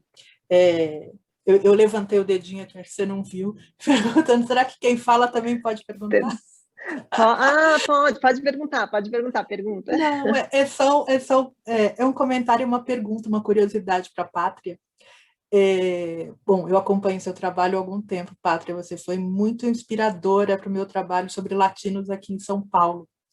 E eu fiquei pensando nessa coisa que você traz, eu acho muito interessante tudo que você trouxe, especialmente a questão de quando se fala em comunicação urbana na Europa e nos Estados Unidos, é muito ligado ao tecnológico, e você traz a questão da cultura, isso é o que a gente tem pensado aqui também, né? Temos muito mais a conversar daqui para frente. Mas eu fiquei curiosa quando você trouxe uma das questões ali de um dos movimentos, que salsa e samba, e eu fiquei pensando que presença cultural latina é essa? De que latinidade estamos falando? Então, tem brasileiros também, que, em geral, quando se fala em latinos, os brasileiros não entram, ou entram. Em Londres, brasileiro também é latino, ou não. Enfim, para te ouvir mais sobre isso, porque eu fiquei curiosa. Mas, então, respondendo a Pilar, que bom te ver aqui, querida. Muito prazer, viu? A Pilar tem um trabalho belíssimo de doutorado, gente, defendido há um ano, que eu tive o prazer de estar na banca sobre dança latina no Rio de Janeiro. Ela seguiu um grupo de aulas de dança com uma etnografia, uma corpografia interessantíssima sobre usos do corpo na pesquisa, na etnografia, enfim. Mas então, Pilar, esse é um grande nó, eu diria, né? Porque, de fato, o que eu tenho pensado das minhas pesquisas, mas de outros tempos, né, esses movimentos, essas articulações que se dão pela cultura, pelas identidades e pelos usos da cidade, fora das institucionalidades. Mas a pesquisa, seguindo esses atores, eu acabei caindo, a gente vai seguindo os atores e vai seguindo as conexões que eles vão estabelecendo. E eu acabei percebendo que eles se articulam, em maior ou menor grau, com esse grupo de artistas e trabalhadores da música, assim eles se auto-intitulam, que estão no movimento forte junto à Prefeitura de São Paulo, junto a políticas públicas ligadas à cultura na cidade de São Paulo. E acompanhando essas reuniões deles, todas virtuais, né, nesse tempo, eu vou percebendo, e essas são as minhas inquietações também em relação a eles, porque a discussão vai muito em torno de estabelecer políticas públicas, como que a gente vai brigar para aprovar a lei tal do artista, como que vamos aprovar a lei tal. E eu fico pensando, e eu estou, por enquanto, ainda muito numa etnografia digital, ainda muito quietinha, mais observando e pouco falando com eles, mas uma das questões que eu tenho aqui, me gritando o tempo inteiro, essa só é a forma de fazer ativismo, de fazer política, né? Claro, eu entendo eles pela dificuldade, pelas questões que eles estão vivendo, né? De precisar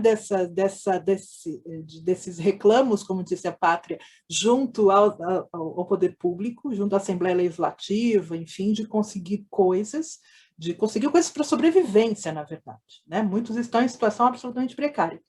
Mas é uma questão que eu fico me colocando o tempo inteiro enquanto eu estou assistindo essas reuniões com eles, participando dessas reuniões.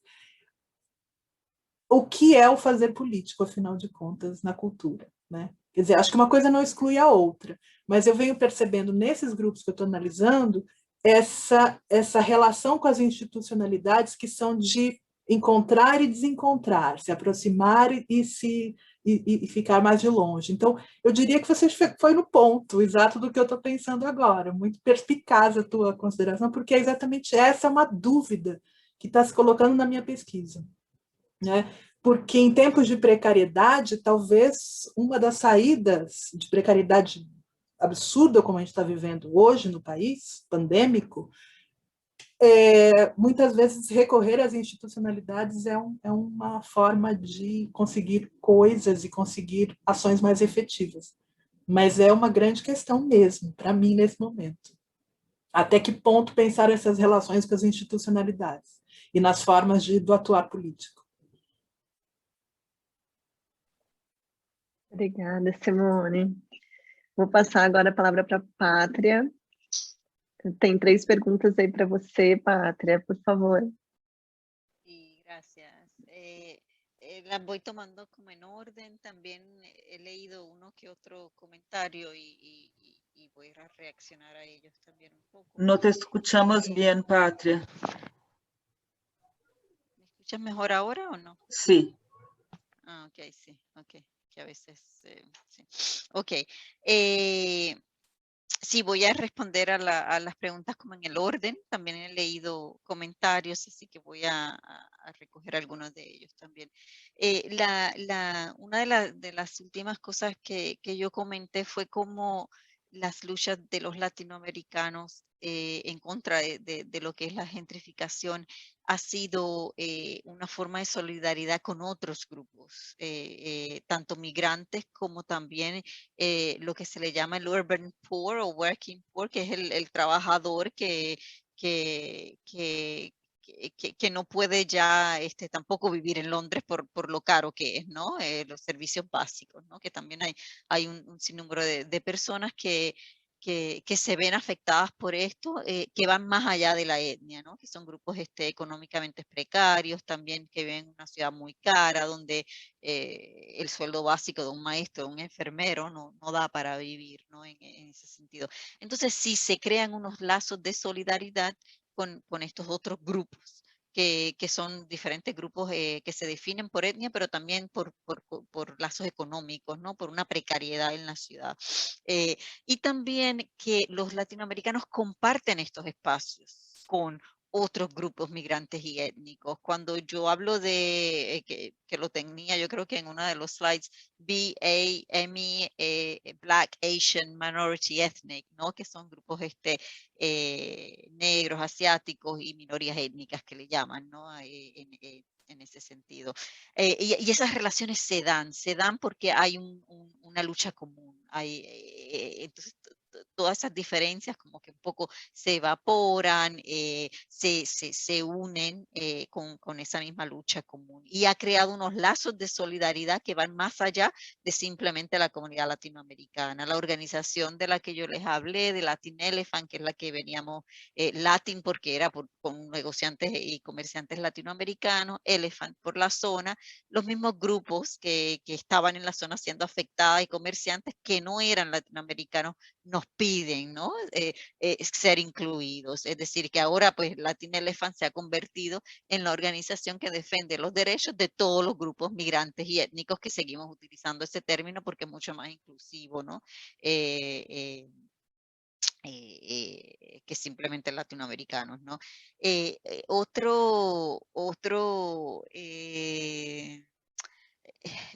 Otra de las preguntas tenía que ver con la cuestión de latinidad y según lo interpreté un poco, los conflictos que reclamar, y eso es una de las reflexiones que yo también tengo, que si invocar latinidad hasta cómo invocar un urbanismo latino sin caer en los estereotipos y en la explotación de un consumo cultural de lo que es latino. Es decir, vamos a ir creando unos espacios latinos que luego se van a comercializar y van a dejar de ser latinos en términos de lo que es la comunidad latinoamericana, pero que simplemente es para consumo cultural, que existe mucho en Miami, en la música, en todo, ¿no? En todas estas esferas donde nuestras maneras de identificación son explotadas como una manera de consumo cultural. Entonces, sí, eso yo también me lo cuestiono, hasta qué manera o cómo seguir reclamando esta noción de latinidad sin caer en el estereotipo, sin caer en la trampa del consumo cultural. Y es difícil, ¿no? Es muy difícil.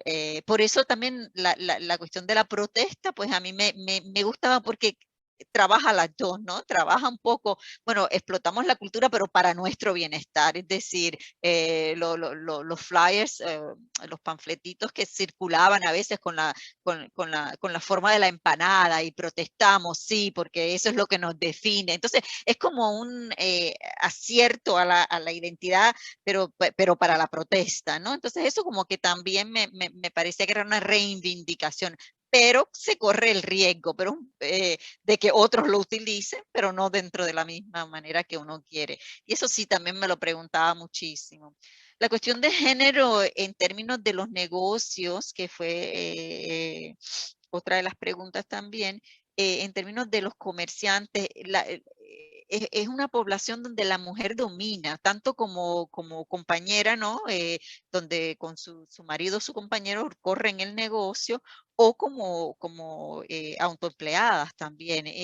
Por lo general son como un 44% entre los negociantes que hemos hecho investigación, y eso es muy alto dentro de muchas de las comunidades migrantes. Así que sí, hay una alta tendencia de mujer emprendedora latinoamericana en la migración que se da, porque son maneras de salir de una explotación laboral también, ¿no? Hasta cierto sentido. Lo otro que sí que es la noción de latinidad y qué forma de latinidad, si ser brasileño, es ser latino o no. Y yo creo que cuando uno está en la diáspora, uno invoca a los latinos. Yo soy de Puerto Rico, bueno, ¿y qué es Puerto Rico? Es caribeño, es americano, es latino, ¿no? Pero lo latino te une, ¿no? Entonces como que sí, soy colombiana, pero latina, ¿no? Soy peruana, pero también latina. Entonces en el contexto de la migración, lo latinoamericano pues se convierte en un posicionamiento político también, ¿no? Pero sin abandonar la nacionalidad, que también está muy arraigada, las banderas, ¿no? Hay un partido de fútbol y está Colombia y la calle se llena de banderas, ¿no? Y es Colombia porque no hay, ¿no? Otra. Y eso se da mucho, esa combinación de lo latinoamericano o con lo nacional, Brasil, Ecuador, ¿no? Colombia, y también hay rivalidades entre los grupos, ¿no? También se trae. Y una de las cosas que también hay toda una cuestión de tensa, ¿no? Política, pero que también se une, la causa afecta a todo el mundo. Entonces, esas tensiones como que se borran momentáneamente, aunque sea, ¿no? Por la causa común, que es luchar en contra de esa fragmentación o de que nos saquen. Y brevemente un comentario sobre el efebre y el derecho a la ciudad, que un poco no es simplemente pertenecer a la ciudad, es un derecho a una urbanidad social, el derecho al trabajo, el derecho, ¿verdad? Es decir, nosotros lo que queremos es decir, estamos aquí, tenemos derecho a pertenecer aquí, a tener derecho al trabajo, a la vivienda, ¿no? Es esa urbanidad social, ¿no? Que un poco que invoca Lefebvre. Entonces ese derecho a la ciudad es mucho más allá, es de pertenecer, pero de pertenecer y de poder ser parte de esa urbanidad social, de lo que es la justicia, ¿no? Social y del espacio. Y ahí es cuando hablo de lo que es el urbanismo latino dentro de ese reclamo por una urbanidad social y justa, al que todo el mundo tenga acceso, ¿no? El menos privilegiado como el más privilegiado en ese sentido. Sí. E aí lo dejo, que eu hablo muito. Gente, eu acabei de escrever ali no chat, eu vou ter que me despedir, vou passar a mediação, vou passar a bola aqui para o Tiago, ele vai dar continuidade aqui à mediação. Eu tenho 3 bancas que já estão atrasadas aí, então, muito obrigada, gente. Eu acho que falta só mesmo passar a palavra para a Milene também comentar. Então, Simone, Pátria, muito obrigada, Milene também. Tiago, depois reforça aí para o pessoal vir amanhã. Beijo, gente. Pode deixar. Beijo, Milene. Beijo, Fernanda. Milene falou de mim agora. Tiago, posso... Oi, Silvinha, pode? Fernanda tinha indicado no começo da fala dela que ela ia colocar o link de acesso ao livro lançado. Então, só para vocês lembrarem disso, de colocar para a gente no chat, tá bom? Tá, pode deixar, eu vou colocar. Milene tinha alguma coisa para falar, Milene? Sim, pronto, obrigada. Fique à vontade. Tá me ouvindo? Vocês estão me ouvindo? Oh. Sim. Rosi me perguntou sobre a relação das urbanidades dissidentes e das liminaridades criativas. Sim, essa ideia das urbanidades dissidentes, ela está me povoando desde o fim de semana, assim, quando eu sentei para pensar como tratar as liminaridades criativas aqui com vocês. Então é algo assim novo, assim, que tá fervendo nessa ubiquidade de tudo ao mesmo tempo que a gente está dizendo. Mas eu acho, Rose, que o que eu posso começar a responder, né, é que se, para Ana Clara, as urbanidades marginalizadas se apropriavam das brechas, das fraturas, né, das dobras, das ranhuras, dos rasgos, né, as urbanidades dissidentes, elas, mais do que se apropriam, elas recriam esse espaço, inclusive contestando a existência desse espaço, porque uma urbanidade dissidente não quer fazer parte dessa norma que está vigente. Ela quer criar outra coisa. Então, ela é como se fosse uma flecha para o futuro. Se a gente pensar, a gente pode pensar. E aí, eu estou toda arrepiada aqui, gente. E aí, assim, eu entendo, né, que é uma condição liminar existencial. E aí, assim, a criatividade que pode emergir quando a gente se dedica a escutá-la, né? Porque ela está emergindo, na verdade, né? A gente que não está ouvindo, ou a gente está ouvindo, né? Assim, acho que tem algumas pessoas aqui na sala que estão trabalhando com essas urbanidades dissidentes, né? Acho assim, reconhecer isso pode ser um salto, assim, até para conseguir situar, né, ética política, ética e esteticamente, mas eu acho que talvez, assim, essas urbanidades dissidentes, elas têm uma pretensão de direito à cidade tão ou mais revolucionário quanto a perspectiva que o Lefebvre enunciou, né, que é uma perspectiva muito revolucionária, né? O direito à cidade não era possível de ser pensado em uma cidade neoliberal, né?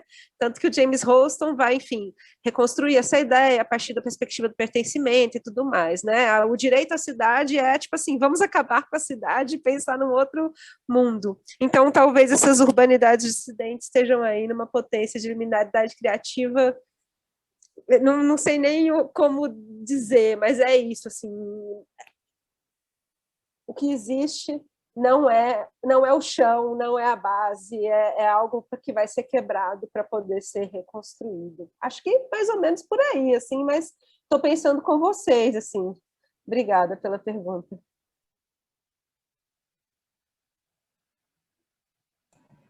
Ok, obrigado, Mi. Silvinha, você quer falar? Então, eu estava...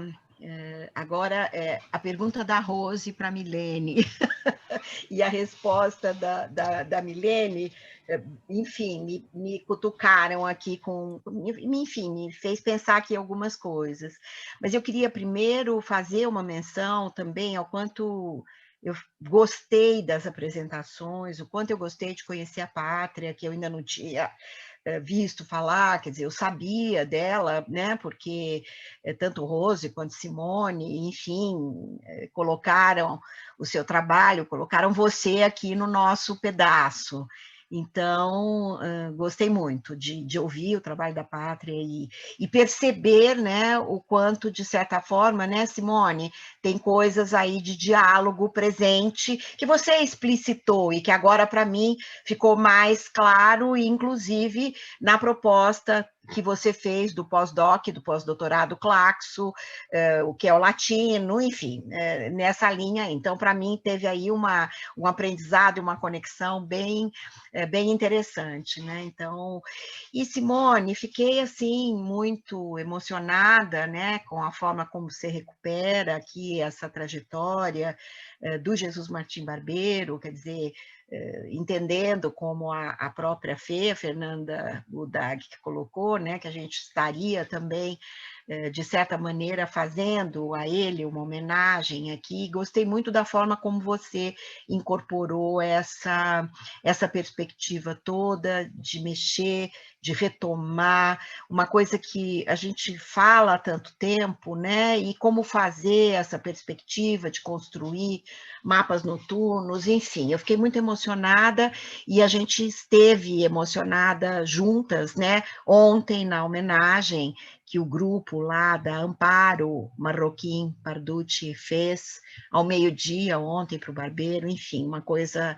Eu só queria retomar essa referência aqui hoje a ele, né? E acho que gostei muito aí dessa perspectiva e continuo, né, achando que esse desafio de como construir essas cartografias, elas é um desafio presente, né? Acho que no nosso trabalho. Agora, na verdade, aqui quando eu disse a pergunta da Rose para a Milene e a resposta que a Milene deu, de certa forma, me cutucou, é porque, assim, eu acho, Mi, que talvez você encontre numa perspectiva de uma leitura, digamos assim, mais da perspectiva do Turner, que está dentro do campo da antropologia na escola de Manchester. Ele faz toda a sua trajetória na escola de Manchester, depois ele vai para os Estados Unidos, termina a carreira e morre na Virgínia, tá?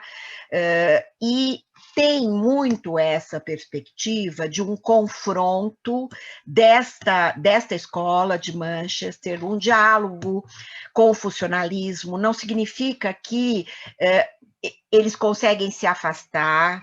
O Turner foi orientando do Gluckman, que era, digamos, o expoente aí top da escola de Manchester. O trabalho que eles desenvolveram o Peter Fry tem um texto super interessante que ele conta a experiência dele lá, muito jovem, que parou lá na escola de Manchester e que levou cacetada para tudo quanto foi lado, porque o grupo era muito duro, muito radical nas críticas, demolidores e tudo isso, e que, diz o Peter Fry nesse texto, eles resolviam a questão depois tomando cerveja no bar. Achei ótimo, porque a gente faz isso de monte, pelo menos fazia pré-pandemia, né? Fazia lá as teses, as defesas, os seminários e tudo isso, depois vai para um bar e a cerveja, enfim, restaura. Só que nós nunca tivemos essa prática agressiva, né, dura e etc., nas nossas relações, ainda bem. E então, fazendo aí, e o Peter Fry coloca muito nesse texto, eu não vou lembrar, gente, uma coisa importante, que era uma divisão que eles faziam para o estudo de populações africanas. Então, a questão da África era o polo, digamos assim, em que Manchester se estruturava. Quer dizer, chegava lá, o Gluckman tinha dividido cada pedacinho dos grupos indígenas da África, e cada um ia estudar um. Tá certo? E com isso eles montaram aí um mapeamento grande com essa etnografia de base antropológica, mas sujeita, digo eu, a muitas críticas, né? Roberto da Mata incorpora essa perspectiva também da escola de Manchester, incorpora muito a perspectiva do Victor Turner de liminariedade, e não esquecendo que é do Turner também uma perspectiva muito importante antropológica de reflexão sobre as performances. Tá? Gosto menos desta reflexão do Turner sobre as performances, e gosto muito mais do caminho que a Simone seguiu aí com relação à coisa das performances e tudo isso, e acho que a gente, enfim, quando trabalhou a performance, foi um pouco para outro lado. Então, acho que para você descobrir onde estaria a dissidência, precisaria talvez pensar um pouco nessa base epistemológica da escola de Manchester, e o quanto a questão da dissidência está presente aí para valer. Eu tenho algumas dúvidas. Tá? Então, sei lá, foram coisas que foram quando a Rose faz a pergunta e quando você marca muito a presença do Turner, né? E tem também aí misturado o Genep, o Van Gennep, com a questão dos rituais. Então, veja bem, isso é tudo muito forte no debate teórico da antropologia, e aí que tá, eu não sei tanto, eu sei pouco da escola de Manchester, estudei um pouco, mas sei pouco. Então, eu não sei se com o Turner você consegue sustentar a perspectiva de uma dissidência. Isto é uma hipótese, que eu não sei se o que eu estou falando procede. Entendeu? Acho que é para a gente pensar um pouco na forma como a gente resgata, se apropria de algumas categorias analíticas, que elas fazem muito sentido. Acho que a questão da liminalidade faz todo sentido, mas tentar um pouco essa base epistemológica que informa e que está amarrada aí nessa perspectiva da escola de Manchester. Enfim, é um pouco para pensar, tá? É isso. Obrigado, Silvinha. Interessante essa aula. Interessantíssima essa aula. Acabamos de ter agora.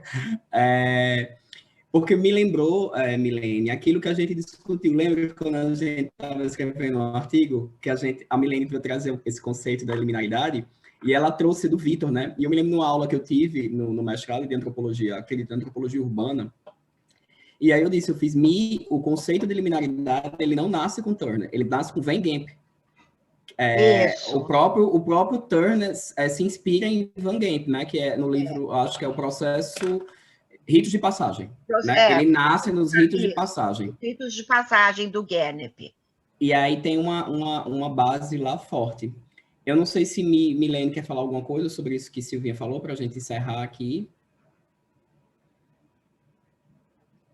Agradecer, né? Para pensar, né? Ótimo. Gente, muita conversa.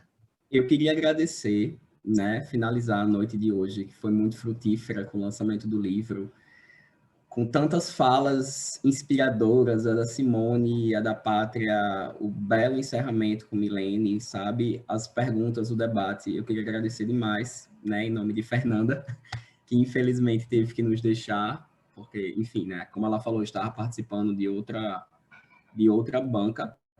E convidá-los todos para amanhã, para o nosso segundo e último dia deste evento, certo? Amanhã o tema vai ser corporalidades Epistemes e Estéticas Urbanas e Midiáticas. Amanhã quem fará a mediação serei eu, uma honra. Amanhã quem estará dividindo conosco a mesa será Rose Melo Rocha, que aqui está, Josimei Costa, da Rose da SPM, Josimei da UFRN, Josimei Costa, e Máximo Canevati, professor visitante da USP. Estará conosco amanhã. Muito obrigado, e eu quero ver todos amanhã aqui.